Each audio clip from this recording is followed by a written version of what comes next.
নমস্কার নমস্কার নমস্কার। আমার নাম শ্রী দেবালয় মুখার্জি। আমার পোশাক দেখে আপনারা নিশ্চয়ই বুঝতে পারছেন আমি হলাম এই শান্তিনগর থানার বড় দারোগা বাবু। থানায় বিশেষ কোনো কাজ থাকে না। এই এলাকায় চুরি থেকে ডাকাতি, ধর্ষণ থেকে খুন, যেখানে যাই কিছু ঘটুক না কেন, আর সেই অপরাধী যদি ধরা পড়ে তাহলে তার বিচার হয় ওই ঠাকুর বাড়িতে। আর বিচার করেন এলাকায় সবাই যাকে রানী মা বলে ডাকে, আর আমি হলাম ওই ঠাকুর বাড়ির বহু পুরনো কাজের লোক। কি জগদীশ, কি নামটা ঠিক বললাম তো? বাবার বৈশাচ্যের একজন লোকের নাম ধরে ডাকতে তোমার লজ্জা করলো না? কিচ্ছু করার নেই, কিচ্ছু করার নেই, আমি এখন অন ডিউটি। ভারতবর্ষের ইতিহাসের কোন পাতায় লেখা আছে যে অন ডিউটিতে থাকলেই প্রকাশ্য দিবালোকে নিজের জন্মদাতা পিতার নাম ধরে ডাকতে হবে? ও বাবা, সরি সরি সরি, একদম সরি বলবেন না।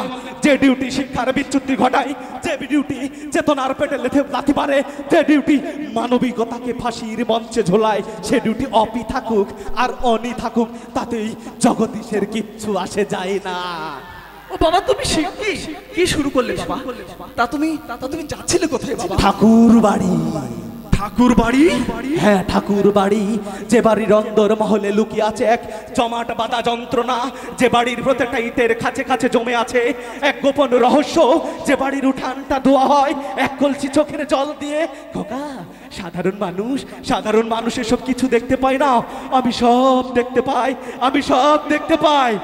এখনো রাস পূর্ণিমা রাতে আকাশের বুকে ওঠা ওই চারটা যখন গোদলি আলোতে সারা পৃথিবীটাকে জ্বালিয়ে দেয়, তখন এই ঠাকুর বাড়ির দরজায় কে যেন ফিস ফিস করে বলে, সুহাসিনী, তুমি কি এখনো জেগে আছো?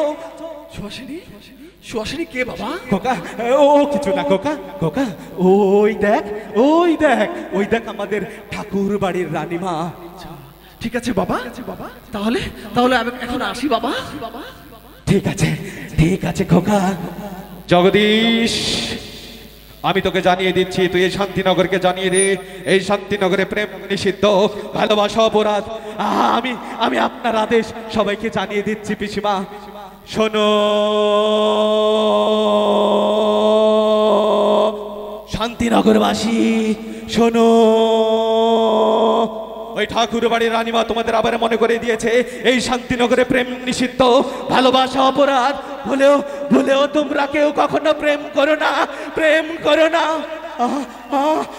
আমি আপনার আদেশ ওদের সবাইকে জানিয়ে দিয়েছি। পিসিমা, জানিয়ে দিস। বেশ করেছিস জগদীশ, বেশ করেছিস। আমি নিজের আগুনে জ্বালিয়ে পুড়ে মেরেছি প্রেমকে, চিতাই তুলেছি ভালোবাসাকে। আমি কাউকে শান্তিতে ভালোবাসা করতে দিব না। দেখুন স্বাধীনতার এতগুলো বছর পরেও পরাধীনতার একই শক্তি বিভিন্ন প্রদেশে। শক্তির নাম বিহারে, শক্তির নাম খাপ পঞ্চায়েত, বিহারে শক্তির নাম বাহুবলী। গুজরাটে আজ ধর্মের নামে অধর্মের ডান্ডা মেরে সাধারণ মানুষকে রাখিত দাস বানিয়ে রাখতে চায়। এই দেখুন তার মৃত নিগৃহীত হয়ে দেওয়াটাকে তারা কেমন করে টেনে হেঁচড়ে নিয়ে যাচ্ছে। আর পুলিশ প্রশাসনের সামনে হচ্ছে এমন নৃশংসতা, নির্ভরতা, আর তালপাতার সিপাহীর মতো পুলিশ দাঁড়িয়ে দেখছে। আর আমি আপনাদের মতো সাধারণ জনগণই দেখছি আর ভাবছি, আচ্ছা, এই ভারতবর্ষকে দেখেই কি কবি রবীন্দ্রনাথ বলেছিল, এসো হেয়ার যুগী শিয়ার, এসো হিন্দু মুসলমান, এসো ব্রাহ্মণ সূচি করমন, সব অপমান হোক ভাগ, মারক অভিষেক হোক অপনীত, এসো ধরা। Thank you so much. ধন্যবাদ আমার বন্ধুবর।